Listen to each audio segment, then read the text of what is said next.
Isaías 40, versículo 1 ao versículo 11. Vamos ler responsivamente? Por favor, me ajudem aí. Eu lerei os versículos ímpares, os irmãos respondem com os pares. Isaías 40, versículo 1 ao versículo 11.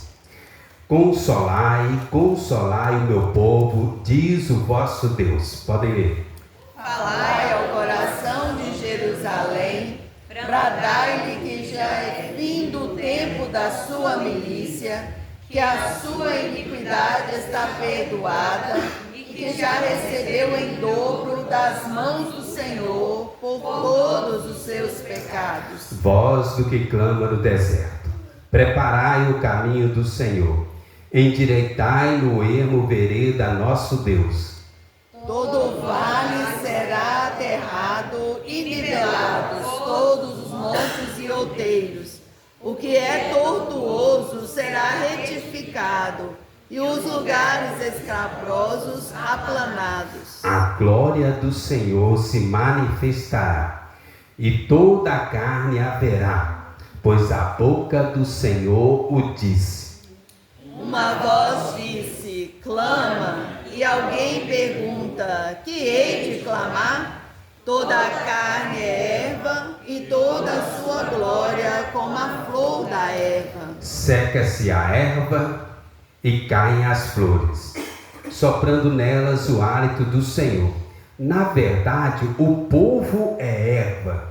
Seca-se a erva e cai a sua flor, mas a palavra do nosso Deus permanece eternamente. Tu, ó Sião, que anuncias boas novas, sobe a um monte alto. Tu que anuncias boas novas a Jerusalém, erga a tua voz fortemente.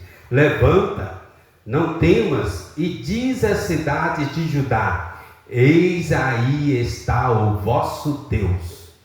Eis que o Senhor Deus virá com poder, e o seu braço dominará.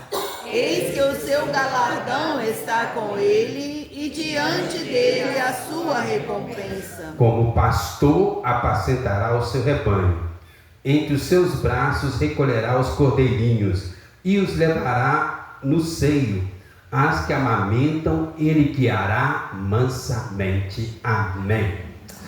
A irmã Santa Isabel já orou pela mensagem, então nós já vamos meditar aqui. Irmãos, este foi um dos primeiros textos que, vou falar assim, que eu li na minha vida no púlpito. Eu não vou ter coragem de falar que eu preguei, não. O Moisés já começou bombando, né? Moisés prega muito, ainda está no começo. Mas a primeira vez que eu subi no púlpito, né? Uma das primeiras vezes foi esse texto aqui. Né? Foi esse texto aqui. Né? Hoje eu leio, olho para trás e dá vergonha. O pior é que eu não melhorei muito. Eu estava lendo a minha devocional essa semana, né? Eu passei por Isaías, e aí eu estava lembrando desse texto. Eu queria compartilhar com os irmãos. É um texto que falou profundamente ao meu coração desde a minha conversão. Passaram-se 36 anos. Toda vez que eu li esse texto, eu fico emocionado. Porque são verdades profundas demais.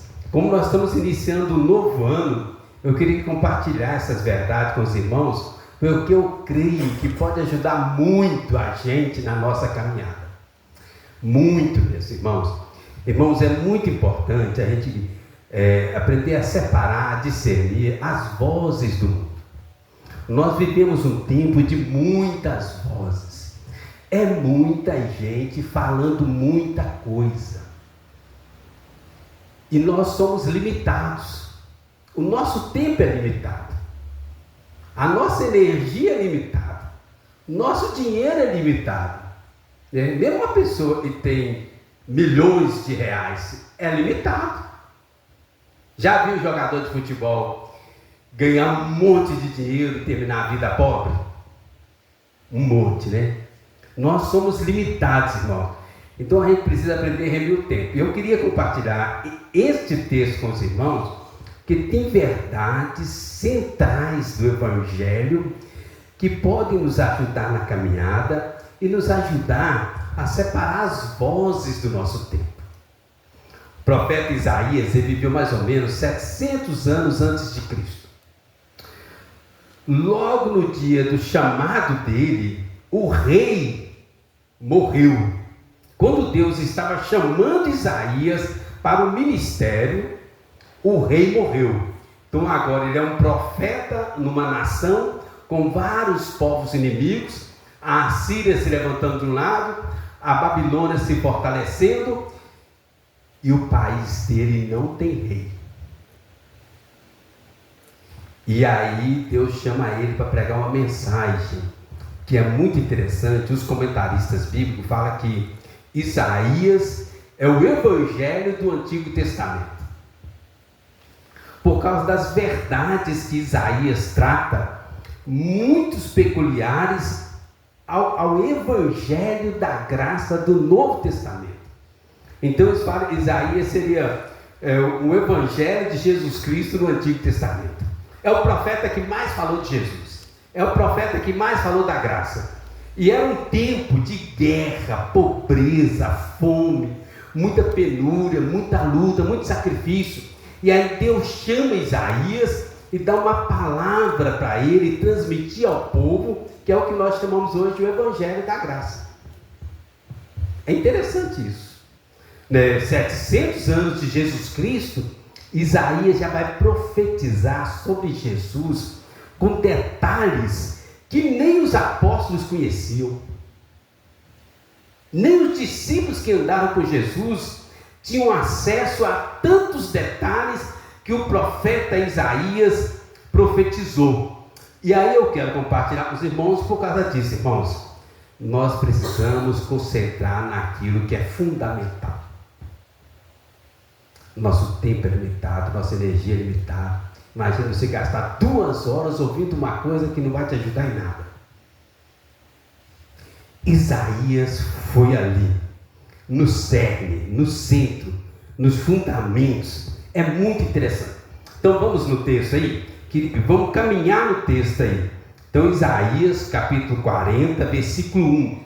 Primeira verdade fundamental para a vida cristã. Primeira, que está na Bíblia toda. E às vezes a gente está vivendo de forma invertida. Vamos ler juntos? Consolai, consolai o meu povo, diz o vosso Deus. Primeira verdade fundamental da vida cristã. Nós somos chamados para sermos consoladores uns dos outros. Nós não somos chamados para ser profeta de ninguém. Nós não somos chamados para ser juiz de ninguém. Nós não somos chamados para criticar ninguém. É interessante, você olha a vida de Jesus. Eu gosto de ler os evangelhos assim de uma sentada. Você não vê Jesus criticando os pecadores, não. Pelo contrário, lembra lá em Lucas 15, o apelido que ganhou? Ele é amigo de pecadores. Nós vivemos uma geração de muita crítica, muito bullying, muita discriminação, e isso tem entrado nas igrejas e tem dominado o coração de pastores. Não vou falar o nome do Edmilson não, mas é daquele, hoje o cajado vai comer. Isso não está na Bíblia não, Edmilson. Hoje, gente, mas muitos pastores, já viu? Hoje o cajado, eu nem sei se é desse jeito que fala. O cajado, gente, Deus não nos chamou para julgar o outro. Pelo contrário, lá fala, não julgueis. Lá fala assim, quem és tu que julga o teu irmão? Deus nos chamou para sermos consoladores uns dos outros. O cristão deve ser um instrumento de consolo e de graça.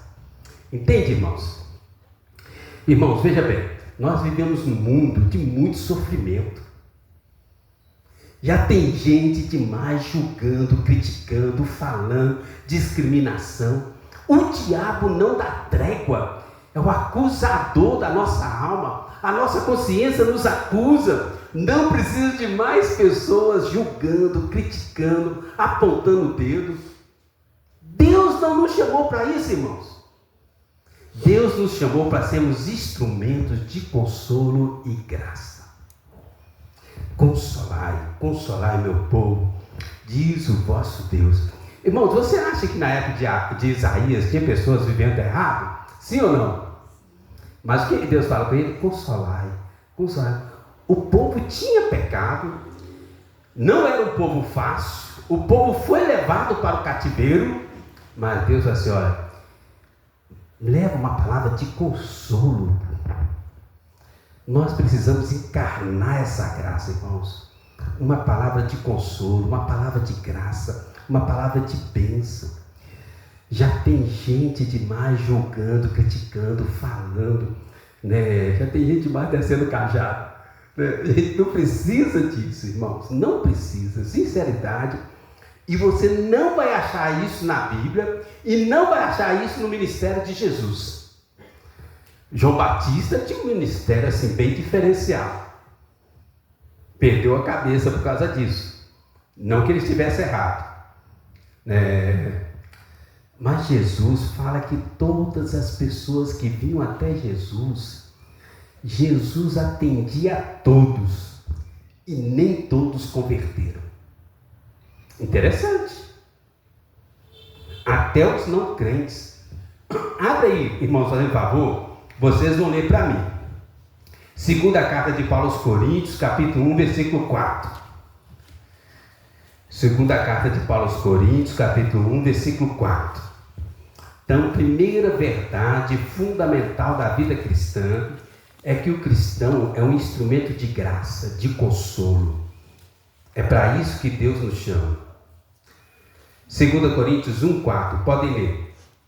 É Ele que nos conforta em toda a nossa tribulação, para podermos consolar os que estiverem em qualquer angústia, com a consolação com que nós mesmos somos contemplados por Deus. Amém. O Espírito Santo nos consola e nos faz instrumentos de consolos para outros. Entende? É essa a ideia. A partir aqui do capítulo 40, Isaías vai trazer uma mensagem de consolo, de fé, de esperança. Isaías começa a mostrar Jesus, a apontar para Jesus, a pessoa de Jesus, a obra de Jesus, a vida de Jesus, de uma forma muito detalhada. Olha o capítulo 53, versículo 4. Olha aí, Isaías 53, 4. Olha para você ver o que Isaías fala, irmãos. Certamente Ele tomou sobre si as nossas enfermidades e as nossas dores levou sobre si. Nós o reputávamos por aflito, ferido de Deus, oprimido, mas Ele foi traspassado pelas nossas transgressões, moído pelas nossas iniquidades. O castigo que nos traz a paz estava sobre Ele, pelas suas pisaduras fomos sarados. Todos nós andávamos desgarrados como ovelhas, cada um se desviava pelo caminho, mas o Senhor fez cair sobre ele a iniquidade de nós todos. Amém, irmãos? Jesus levou sobre si as nossas dores, as nossas iniquidades, os nossos pecados. E aí você volta lá, Isaías 40, versículo 2, a segunda verdade fundamental que nós temos na Bíblia, está aqui refletido nesse versículo. Deus é perdoador.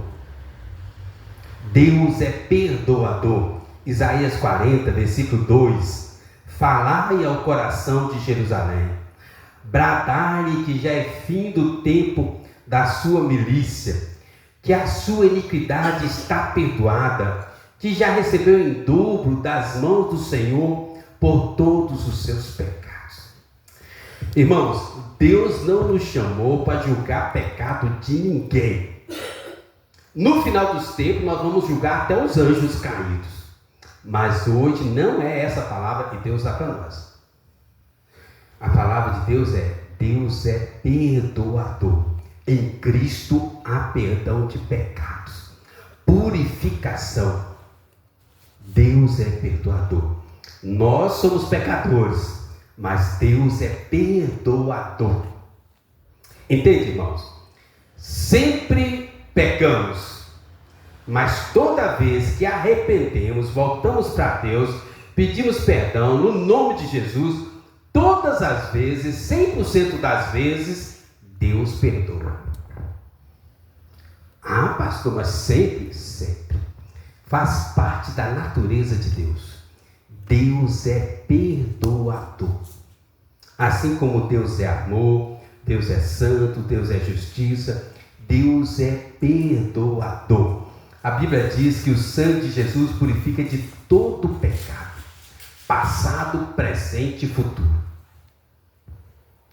Não existe pecado que não possa ser perdoado e apagado pelo sangue de Jesus. Não existe. Quer ver? Abre aí, fazendo favor, Romanos 8, versículo 1, por favor. E eu vou abrir Miqueias 7. Quem quiser depois me acompanhar, Miqueias 7 que eu vou ler, enquanto os irmãos vão lá em Romanos 8. Só para vocês perceberem a extravagância do perdão de Deus para os seus servos. Miqueias 7, e os irmãos aí em Romanos 8, versículo 1. Podem ler. Agora, pois, já nenhuma condenação há para os que estão em Cristo Jesus. Quantas condenações tem o cristão? Nenhuma. Isso significa que nós não vamos pecar mais? De jeito nenhum. Nós pecamos todo dia, toda hora, todo minuto, sei lá. Até em pensamento, negligência. Olha Miqueias 7. Miqueias 7, versículo 18. Olha para você falando, para você ver a palavra de Deus. Quem, ó Deus, é semelhante a ti, que perdoas a iniquidade e te esqueces da transgressão do restante da tua herança. O Senhor não retém a sua ira para sempre, porque tem prazer na misericórdia. Tornará a ter compaixão de nós, pisará aos pés as nossas iniquidades, lançará todos os nossos pecados nas profundezas do mar. Perceberam, irmãos?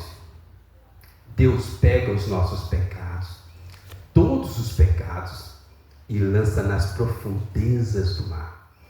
Irmãos, ano novo, é hora da gente avançar, é hora da gente crescer, mas o que eu já percebi, já estou fazendo quase 30 anos de pastor. Tem muita gente que não consegue avançar, não consegue crescer, não consegue prosperar. Eu estou falando espiritualmente, porque a pessoa está presa no erro do passado. Irmãos, vou falar uma novidade para você. Todos nós erramos. Todos nós pecamos. Não existe pessoa sem pecado. O pecado não é o verdadeiro problema. O verdadeiro problema é quando nós não buscamos o perdão de Deus. Entende? Tem pessoas que erraram, pecaram, mas agora ela não consegue se perdoar, não consegue receber o perdão de Deus, não consegue deixar o pecado, o erro para trás, e aí não avança, não cresce. O coração está preso ainda à culpa do passado, erro do passado. Irmãos, Deus é perdoador. Quer ver um bom exemplo disso na Bíblia? O filho pródigo. Um exemplo extravagante, tem muitos, né? O filho pródigo pegou o dinheiro do pai, o pai ainda estava vivo, pegou a herança, foi para uma terra distante, gastou tudo dissolutamente, fez o que quis, até que um dia ele caiu em si, se arrependeu e voltou. E o pai o expulsou e colocou ele para fora. É isso? O que o pai fez? Perdoou, restaurou, fez uma festa, né? Nós somos o filho pródigo. Deus é o nosso Pai perdoador. Deus está mais pronto para perdoar do que nós estamos prontos para pedir perdão. Deus é perdoador. Volta lá em Isaías 40. Primeira verdade: o cristão é um instrumento da graça e do consolo de Deus. Segunda verdade: Deus é perdoador. Nós somos pecadores, mas quando nós arrependemos, buscamos perdão no nome de Jesus, no sangue de Cristo, todas as vezes Deus perdoa. Terceira verdade: a salvação é um processo que envolve várias pessoas. Eu quero compartilhar isso com os irmãos. Versículo 3, ele fala assim: voz do que clama no deserto. Primeira instância está referindo a João Batista, mas é um processo que tem aqui. Preparai o caminho do Senhor, endireitai no ermo vereda a nosso Deus. Todo vale será aterrado, e nivelado todos os montes e outeiros. O que é tortuoso será retificado, os lugares escabrosos aplanados. Irmãos, a salvação não é obra de uma pessoa sozinha. É Deus usando várias pessoas. Paulo fala isso aos Coríntios, lembra? Quem é Paulo? Quem é Apolo? Quem é Cefas? Somos servos que Deus usou para levar vocês a Cristo. Entende? Então, um convida, o outro ora, o outro dá um presente, o outro manda uma mensagem. É um conjunto de pessoas para alcançar, até que chega o dia que o Espírito Santo regenera a pessoa. A gente tem que entender isso, tipo assim, alguém convidou uma pessoa para vir à igreja, aí começa um processo. Alguém vai estar orando, alguém vai mandar uma mensagem, alguém vai dar uma lembrancinha, alguém vai fazer isso, fazer aquilo, até que o Espírito Santo completa a obra. Tem conversões radicais? Tem. Mas mesmo o apóstolo Paulo, que é um grande exemplo de conversão radical, a ideia ali é que Paulo já estava segurando no meio de tantas influências para a conversão dele. Até que Jesus vai, você vai ficar resistindo até quando? Aí ele converte. Mas eu quero que você entenda isso aqui para nós, aqui, irmãos. Olha, a salvação é um processo que Deus usa várias pessoas para ir trabalhando a mente, o coração da pessoa, até a pessoa estar pronta, e o Espírito Santo vai lá e converte a pessoa. Entende? Deus pode salvar instantaneamente, automaticamente? Pode, faz, já vi muitas pessoas, mas Ele usa pessoas. Deus usa pessoas, Deus usa a palavra, Deus usa a oração. Deus criou, determinou, e seria assim. Nós temos que nos unir em oração, evangelização, pregação da palavra, intercessão, até que Deus complete a obra no coração da pessoa. Entendeu? Abre aí, fazendo favor, Romanos 8, versículo 30. Só para você perceber que tem um processo. A salvação não é um passe de mágica. É um conjunto de fatores que Deus faz até alcançar aquela pessoa. Romanos 8, versículo 30, por favor. Podem ler. E aos que predestinou, a esses também chamou. E aos que chamou, a esses também justificou. E aos que justificou, a esses também glorificou. Percebe? Deus poderia converter uma pessoa automaticamente, instantaneamente? É lógico que pode. Mas Ele vai trabalhando a mente, o coração da pessoa, e Ele faz a regeneração. Não é que o homem coopera com a salvação, não. É uma obra totalmente de Deus, 100% de Deus, mas Deus vai trabalhando a vida da pessoa para que ela receba a salvação, entenda, e é uma graça de Deus. É uma graça de Deus. Vamos dar mais um passo? Volta lá em Isaías 40, versículo 5. Aqui tem uma coisa muito importante, até faz parte do lema da nossa igreja que está aqui, e é muito importante, gente. Isaías 40, versículo 5. A glória do Senhor se manifestará, e toda a carne a verá, pois a boca do Senhor o disse. A glória do Senhor se manifestará. A glória de Deus encherá toda a terra. Isso é um fato. Um dia a glória de Deus vai encher toda a terra. E a igreja é cooperadora de Deus nesse processo. A glória de Deus encherá toda a terra. Pastor, o que é a glória de Deus? No Antigo Testamento, a palavra glória de Deus era como se fosse uma nuvem brilhante. Lembra lá de Ezequiel? Fala que a nuvem entrou no templo, encheu o templo, a coluna de fogo no Antigo Testamento que guiava o povo no deserto. Mas quando você olha no Novo Testamento e vai caminhando, vai desenvolvendo, glória seria o conjunto dos atributos e qualidades divinas. A glória de Deus é o conjunto de atributos e qualidades divinas. Irmãos, Deus criou todas as coisas para manifestar a sua glória. Eu e você fomos criados para a glória de Deus. Amém? Tudo no mundo, e esta glória de Deus, que seria mostrar o seu amor, sua bondade, sua justiça, sua misericórdia, esse conjunto de atributos é a beleza da glória de Deus. E quando Deus manifestar essa glória em toda a terra, nós somos esse instrumento. Abra aí Abacuque 2, versículo 14, fazendo um favor, só vocês entenderem, O plano de Deus é, a partir da criação, ele manifestar a sua glória, e essa glória encher toda a terra, todo o universo. Veja bem, Deus criou os anjos no céu. Os anjos não valorizaram. Um terço pecou, caiu. Não tem explicação humana, né? Explicação humana.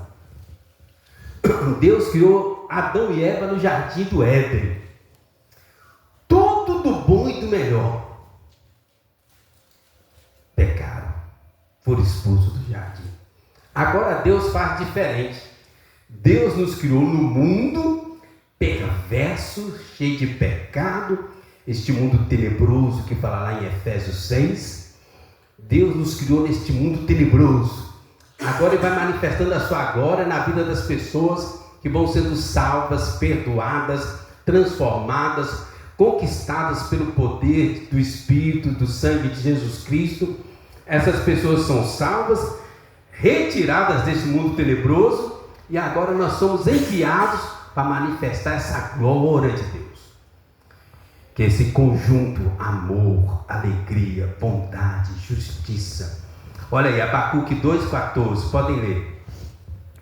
Pois a terra se encherá do conhecimento da glória do Senhor, como as águas cobrem o mar. Amém. Irmãos, Deus quer ser conhecido em toda a terra. E a igreja é um instrumento de Deus para fazer Jesus conhecido em todas as nações, tribos, povos e línguas. A igreja, irmãos, que faz parte aqui, o grande mandamento, a grande comissão, até os confins da terra. Amor a Deus, amor ao próximo, até os confins da terra. É a igreja que vai levar o nome de Jesus até os confins da terra. Deus não tem outro plano, outra opção, outra escolha. Ele escolheu a igreja para manifestar a sua glória, começando aqui até os confins da terra. Time de futebol não vai fazer isso. Banco tem muito dinheiro, não vai fazer isso. Eu estava lendo esses dias sobre o Mark Zuckerberg, que ele foi contratado para criar o Facebook para 2 irmãos. Aí ele traiu, furou o olho dos 2 irmãos. Aí os irmãos entraram na justiça e ganharam a causa. Aí ele deu eles uma gorjetinha lá. 65 milhões de dólares. Eles pegaram 11 milhões e investiram em Bitcoin. Hoje eles têm 3 trilhões. Aí, imagina uma pessoa dessa, 3 trilhões de reais, sustentando missionários. Quantos missionários dá para enviar? Mas eles não vão fazer isso. Não vai fazer isso, irmãos. Mas a glória do Senhor vai invadir o mundo. Daniel, quando estava interpretando ali o sonho de Nabucodonosor, lembra do sonho de Nabucodonosor? Nabucodonosor é muito interessante, eu fico lendo, gente. Dominou a terra, o seu mundo conhecido na época, teve um sonho. Aí ele chamou os adivinhos, magos, médicos lá, e falou assim: é o seguinte, eu tive um sonho, mas como eu sei que vocês são tudo mentiroso e falso, primeiro vocês têm que me revelar o sonho e depois o significado do sonho. Assim, para vocês não combinar a adivinhação. Gente, como é que esse moço tinha percepção, né? Que o pessoal era tudo mentiroso. Aí Daniel, só marca o dia, marca o prazo que eu vou te revelar. E o sonho era: Nabucodonosor, você é a cabeça de ouro. Aí descreve vários reinos que viriam, né? O reino de Nabucodonosor, o reino de Alexandre o Grande, o Império Romano e tal. Assim, mas depois, nos últimos dias, vai aparecer um reino, uma pedra. Essa pedra vai crescer, vai virar uma montanha e vai destruir todos os reinos. E ela vai crescer, crescer, crescer, até que a montanha vai tomar conta de toda a terra. Ele estava falando de Jesus Cristo, o cristianismo.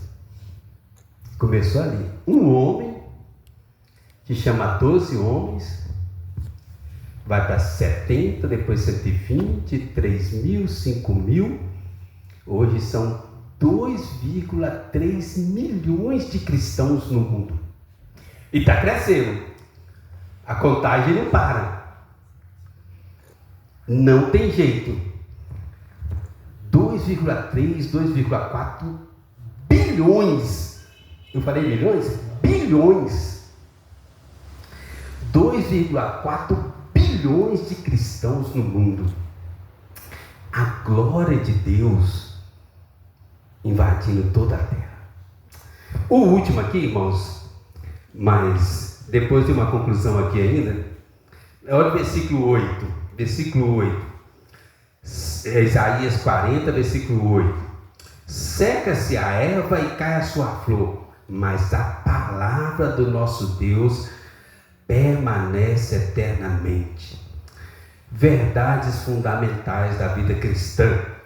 A palavra de Deus, irmãos, é eterna, é abençoadora. Ela nos habilita, nos faz habilitado para toda boa obra. Ela cura, ela salva, ela regenera, ela transforma. A palavra de Deus nos abençoa, nos faz abençoadores, nos faz prosperar. A palavra de Deus, irmãos, nós precisamos nos apegar na palavra de Deus. Quando o pastor fica brigando, insistindo para a gente orar, ler a Bíblia diariamente, é porque o pastor ama vocês. Né? Aqui, ó, quem não pegou ainda, pega o seu plano de leitura anual da Bíblia. Eu creio profundamente, você vai ser muito abençoado. Muito abençoado. Se você separar 10, 15 minutos por dia para ler a Bíblia, você vai ser muito abençoado. Fisicamente, emocionalmente, financeiramente, espiritualmente. Perguntaram para um comerciante qual o segredo dele ter prosperado tanto. Ele falou assim: todo dia, quando eu chego na minha loja, eu separo um tempo para orar e ler a Bíblia. E aquilo me abençoa, me capacita nos meus negócios durante o dia. A palavra de Deus, irmãos, nós não podemos abrir mão da palavra de Deus. Nós não podemos considerá-la descartável. Não é algo que a gente escolhe fazer ou não fazer. A palavra de Deus, irmãos. Tudo passa neste mundo. Tudo. Somente o amor de Deus e a palavra de Deus permanece para sempre. Abre aí sua Bíblia, o último texto, segunda carta de Pedro, 2 Pedro 1:21. Então, irmãos, 5 verdades fundamentais da vida cristã. Primeira, consolar. O cristão é um instrumento da graça e consolo de Deus. Segundo, Deus é perdoador. Nós erramos, pecamos, mas o nosso Deus é um Deus que perdoa 100% das vezes que nós pedimos perdão. Terceiro, a salvação é um processo que Deus usa várias pessoas para levar outros a conhecer a graça de Deus. Quarto, a glória de Deus vai encher toda a terra. E a igreja é a agência de Deus para fazer isso. Não existe nenhuma outra instituição chamada por Deus para fazer isso. Somos nós. Eu e você somos a igreja. Eu e você temos que estar focados nisso de alguma forma. E por último, a palavra de Deus, a eterna palavra de Deus, tem que ser prioridade na nossa vida, no nosso dia. Tipo assim, você pode ficar sem escovar dente, pode ficar sem tomar café, você pode ficar sem tomar banho, mas você não pode ficar sem orar e ler a Bíblia. Não pode, irmãos. Não é uma opção. Tem que ser prioridade. 2 Pedro 1:21. Podem ler, fazer um favor. Porque nunca, jamais, qualquer profecia foi dada por vontade humana. Entretanto, homens santos falaram da parte de Deus, movidos pelo Espírito Santo. Amém. Nunca, nenhuma dessas profecias aí, no caso é a palavra de Deus, foi dada por vontade humana, irmãos. No decorrer da história da igreja, eles tentaram destruir a Bíblia várias vezes, né? O comunismo, onde ele foi implantado, tentou na Rússia, na antiga União Soviética, na China, na Coreia do Norte. Bíblias foram queimadas, foram destruídas, tentaram de todo jeito, não adiantou nada. A palavra é eterna. Filósofos, ateus, fizeram muitas críticas à palavra de Deus. Não é um livro humano. Voltaire, um francês ateu, inteligentíssimo, filósofo, um homem fora do comum. Várias vezes em suas palestras ele dizia que a palavra de Deus seria esquecida em 100 anos. Já passaram-se 300 anos. Ele dizia assim, daqui a 100 anos ninguém vai lembrar da palavra de Deus. Ele morreu, só os estudiosos lembram dele, mas a palavra de Deus está viva. A palavra de Deus está viva e continua crescendo, avançando.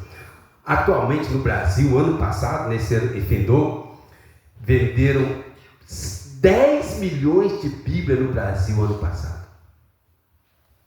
10 milhões de Bíblias, né? No mundo existem 7.360 línguas. A tradução já chegou a 3.415 línguas. Ainda faltam 3.945 línguas receber a tradução da palavra de Deus. Mas está avançando. Tem pessoas focadas, né? Tem uma missão chamada Missão Além. Né? Missão Além, não é Missão Amém. Tem os missionários da Amém, tem frequentado aqui. Né? Missão Além, de linguística. Né? Existem missionários trabalhando ativamente, diariamente, para levar a tradução para 2.000 línguas. Vai ficar faltando um pouco mais de 1.000. Voltaire ficou esquecido na história e no tempo. A palavra de Deus continua avançando. Tá certo? Versículo 10, irmãos, para a gente encerrar. Versículo 10. Eu queria concluir com esse versículo. Vamos ler junto? Espera, vou de novo, que eu estava ainda preparando aqui. Bom? Eis que o Senhor Deus virá com poder, e o seu braço dominará. Eis que o seu galardão está com ele, e diante dele a sua recompensa. Irmãos, há uma recompensa celestial aguardando a mim e a você. Tem uma recompensa, um galardão preparado na eternidade para cada um de nós. Cada pessoa que entregou a sua vida para Jesus, cada pessoa que gastou a sua vida, é a música que o Kainan escolheu, muito apropriada. Cada pessoa que gastou a sua vida servindo ao próximo, servindo a Deus, sem esperar recompensa ou retorno próprio, gera um galardão lá no céu. Tem galardão esperando por nós lá no céu.